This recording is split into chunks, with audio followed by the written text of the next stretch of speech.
क्या सोचते हैं कि अल्लाह का नाम लेंगे जन्नत मिल जाएगा? किसने कहा कि अल्लाह का नाम लेकर जन्नत मिल जाएगा?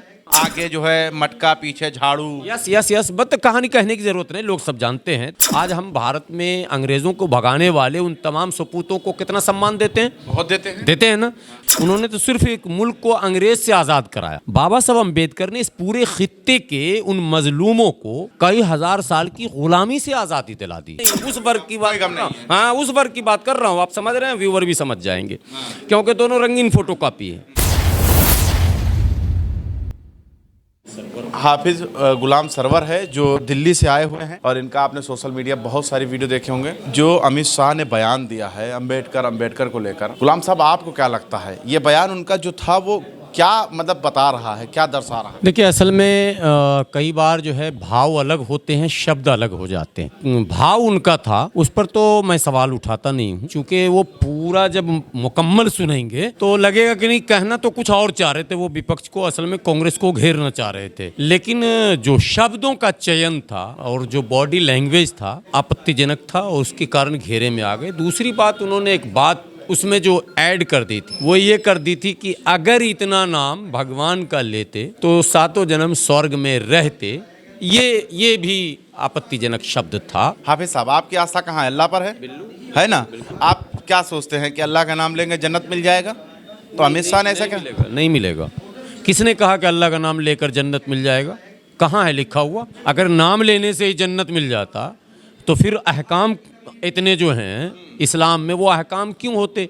जब तक हमारे जो आइडियल हैं जिनके ज़रिए हम तक ये पहुंचा है, उनकी पूरी जीवनी हमारे लिए अनुकरण और अनुसरण, जिसे हम सीरत कहते हैं, नबी की ज़िंदगी, मुकम्मल ज़िंदगी जब तक हम अपने ज़िंदगी के अंदर नहीं अपनाएंगे, हमारा लेन देन, हमारा मामलात, हमारा उठना, हमारा बैठना, ख़रीद फरोख्त, हमारे पड़ोसी के साथ मिलने जुलने, ये तमाम चीज़ें, उसमें ज़कात, खैरात, फितरा, रोज़ा, नमाज, एक चीज़ में सिर्फ नाम लेना कहाँ है? सिर्फ नाम लिया तो मुअज्जिन नाम ले लेता, अजान दे दे, घर चला जाए, ड्यूटी ख़त्म। नहीं, इसलिए ये लफ्ज़ मत बोलिए। इस्लाम इतना हल्का मामला नहीं है, एक रूल है, एक रेगुलेशन है, एक लॉ है, एक तरीक़ा। आपको लगता है कि जैसे मोहम्मद को आइडियल मानेंगे और उनके बताए नक्शे कदम पर चलेंगे तब आगे आपको जन्नत की तरफ आप बढ़ेंगे, उसी तरीके से बाबा भीमराव अंबेडकर ने एक... मैं यहाँ पे थोड़ा सा करेक्शन समझिए, आप हर चीज़ को, ये बाबा साहब अंबेडकर का कैरेक्टर रिलीजियस नहीं है, सोशल है, पहले इसको समझिए।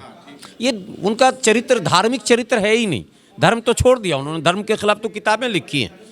बाबा साहब अम्बेडकर बाबा Saheb Ambedkar writing and speeches, उनके 4-5 वॉल्यूम हैं, बुक्स, उसको पढ़िए तो उसमें आपको लगेगा कोई रिलीजियस कैरेक्टर उनका है ही नहीं।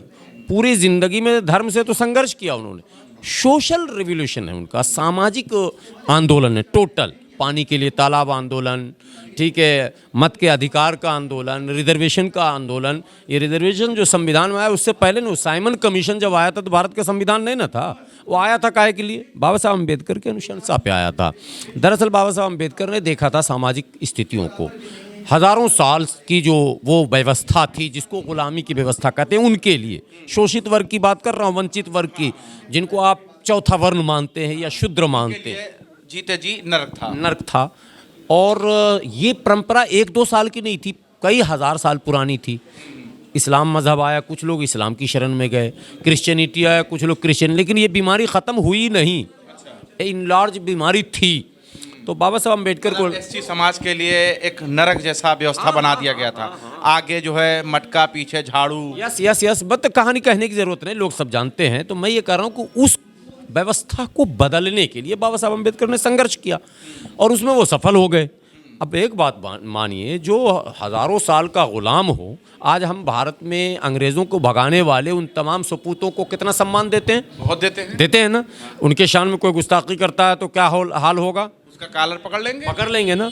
तो वो जो हमारे योद्धा थे जिनको हम फ्रीडम फाइटर कहते हैं, उन्होंने तो सिर्फ एक मुल्क को अंग्रेज़ से आज़ाद कराया। बाबा साहब अम्बेडकर ने इस पूरे खित्ते के उन मजलूमों को कई हज़ार साल की गुलामी से आज़ादी दिला दी। तो उनके भी मानने वाले लोग हैं भाई, उनको स्वर्ग और नर्क नहीं है, उनको ये लगता है कि बाबा साहब अम्बेडकर ने हमें आज़ादी दिला दी, बोलने की आज़ादी, पढ़ने की आज़ादी, चलने की आज़ादी, खाने की एक देखिए, ये मशहूर गीते जी स्वर्ग उनको दिला दिया। बिल्कुल दिला दिया। उनके लिए ये स्वर्ग से कम है क्या? ये ऐसा सपना था जो लगता था साकार नहीं होगा। समझिए, पहले बहुत कोई छोटा मुद्दा नहीं है ये। जिस कौम को बराबर में बैठने का हक नहीं, जिस कौम को चलने में उसके पाँव के निशान मिटाने होंगे, ये शर्तें थी सोशल, मतलब बता रहा हूँ सामाजिक शर्तें, उसके वजह से झाड़ू बांधा जाता था। घोड़ी पे नहीं चढ़ सकते। आज 21वीं सदी में संविधान होने के बाद, अधिकार होने के बाद, उस मानसिकता को देखिए, कल्पना कीजिए, तसव्वुर कीजिए, क्या रहा होगा जब संविधान नहीं होगा, जब क्या होगा? जब संविधान नहीं था, बाबा साहब नहीं थे, नहीं आए, रेवोल्यूशन नहीं हुआ, क्रांति नहीं हुई, संघर्ष नहीं हुआ, तो क्या रहा होगा जब आज पुलिस महकमे में काम करने वाला उस वर्ग का व्यक्ति बुलंदशहर में घोड़ी पर चढ़ता है तो उसे उतारा जाता है, घसीटा जाता है, पीटा जाता है। आज मोच रखने पर हत्या कर दी जाती है, पानी पीने पर पीटा जाता है आज, जो कि कॉन्स्टिट्यूशनल मतलब बिल्कुल सेटअप के खिलाफ है। तब जब संविधान था ही नहीं और किसी को डर ही नहीं था, तो दबंगों का, सामंतियों का क्या रवैया रहता होगा। तो ऐसे में बाबा साहब अम्बेडकर के जो अनुयायी हैं, बात समझिए, आप उसको फिर रिलीजन की तरफ मत मोड़िएगा, ये एक अलग चैप्टर है। समझ गया। हाँ, आपका कहने का मतलब आज भी कई ऐसे नेता हैं जो मुख्यमंत्री आवाज छोड़ते हैं तो मुख्यमंत्री गंगा जल से धुलाया जाता है। गंगा जल से मैं बोल चुका। अगर मंदिर में चले जाएं तो फिर को धुलाया जाता है। मैं इशारे संविधान होते हुए भी। अरे भाई, मुख्यमंत्री रहते हुए जीतन राम मांझी बिहार के मुख्यमंत्री थे, दर्शन करने के पूरी मूर्ति को गंगा जल से। अब सुनिए, इस स्वतंत्र भारत का बाबू जगजीवन राम, आपने नाम सुना नहीं सुना, उप प्रधानमंत्री रहे, रक्षा मंत्री रहे, वो एक मूर्ति का अनावरण करने चले गए थे, उस पूरी मूर्ति को गंगा जल से धोया गया। तो इस देश में ये वो व्यवस्था, उसकी पुनरावृत्ति, साल की जी, उसकी पुनरावृत्ति संविधानिक माने बाधा होने के बाद भी, रुकावट होने के बाद भी जबरदस्ती किया जा रहा है। ये मानसिकता समझिए। ऐसी मानसिकता से मुक्ति दिलाने वाला, उसके मानने वालों की एक बड़ी संख्या भारत में है, बड़ी जमात है।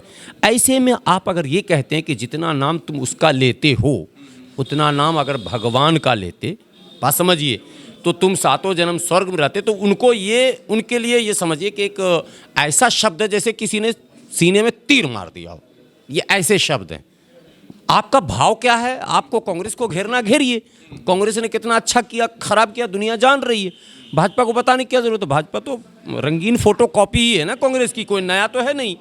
रंगीन फोटो कॉपी समझते हैं ना, किसी भी मार्कशीट का अगर रंगीन फोटो कॉपी आपके पास है तो ओरिजिनल खो भी जाए तो कोई गम नहीं है। कांग्रेस कभी ना भी आए तो उस वर्ग के लिए, भाजपा है तो कोई गम नहीं है, उस वर्ग की बात कर रहा हूँ। हाँ, उस वर्ग की बात कर रहा हूँ, आप समझ रहे हैं, व्यूअर भी समझ जाएंगे, क्योंकि दोनों रंगीन फोटो कॉपी है।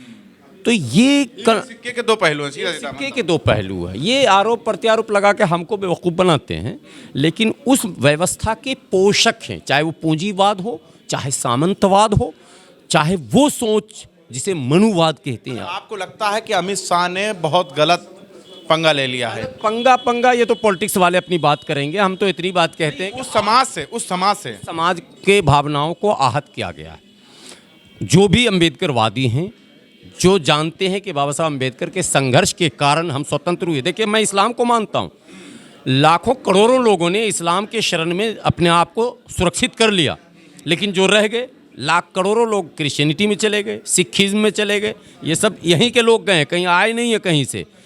लेकिन जो नहीं जा सके थे वो तो उसी व्यवस्था में थे। अगर ये व्यवस्था संवैधानिक नहीं बनती तो वो तो आज भी उसी व्यवस्था में रहते। और जहाँ जहाँ संविधान का राज नहीं है भारत में, मतलब राज है पर असर नहीं है, दूर देहात में, वहाँ दबंग लोग आज भी वो कर्तव्य दिखा देते हैं, मुंह पे पेशाब कर देते हैं। यस, वो सब कुछ हो चुका है, यहाँ कुछ बचा नहीं है।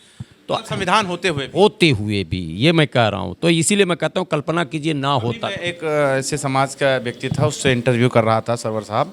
वो ये कह रहा था कि मेरे लिए तो बाबा भीमराव अंबेडकर ने दुनिया में ही स्वर्ग बना दिया, मुझे सातों जन्म की ज़रूरत नहीं है। अगर वो आज हजारों साल की व्यवस्था को तोड़कर मुझे ये ज़िंदगी दिए हैं कि आज हम बराबर बैठ सकते हैं, तो हमारे लिए वो भगवान ही है। नो डाउट वो अपनी जगह पर दुरुस्त कह रहा है, उनके शब्द कुछ भी हों, वो अपनी जगह पर दुरुस्त कर रहा है। उनका दृष्टिकोण सामाजिक है, हमारा धार्मिक अगर है तो दोनों में बदलाव हो सकते हैं, लेकिन सामाजिक दृष्टिकोण से वो अपनी जगह पर सही कह रहा है। आप मानते हैं अगर आपकी बात किया जाए बाबा भीमराव अम्बेडकर को? देखिए बाबा साहब अम्बेडकर ने एक बदलाव की बयार चलाई है और अंग्रेज़ों से जहाँ तक संभव हो सका उन्होंने अपने बात मनवा लिए। अंग्रेज़ के रहते हुए बहुत कुछ करवा लिया समाज के लिए और उनको इस लड़ाई में भारत के मुसलमानों का साथ मिला है। इसलिए आज की भी वो अम्बेडकरवाद की लड़ाई को हम बल प्रदान करते हैं। शोषितों, वंचितों, पीड़ितों की आवाज़ आज भी हम बनना चाहते हैं, बनते हैं, उठाते हैं और हमेशा प्रयास है और हमारा धार्मिक कर्तव्य है। सामाजिक तो है ही, राजनीतिक तो है, धार्मिक कर्तव्य है कि हम शोषितों, वंचितों, पीड़ितों, मजलूमों के साथ खड़े रहें। सो खड़े थे, खड़े हैं और खड़े ही रहेंगे। तो हमारे साथ हाफिज गुलाम सरवर जी मौजूद थे जिनसे हम बात कर रहे थे। अंबेडकर की विवाद जो है वो सदन से सड़क पर आ चुका है और सड़क पर लगातार देश के गृह मंत्री अमित शाह का किरकिरा किया जा रहा है और इतना शायद कभी पहली बार कभी ऐसा गृह मंत्री का किरकिरा हुआ होगा जितना देश के मौजूदा गृह मंत्री अमित शाह का हो रहा है। क्योंकि आपने जो बयान दिया है उसको कई भाव से लोग देख रहे हैं। खैर आपका क्या नज़रिया है वो ज़रूर बता दीजिएगा। देखते रहें 24 तक न्यूज़।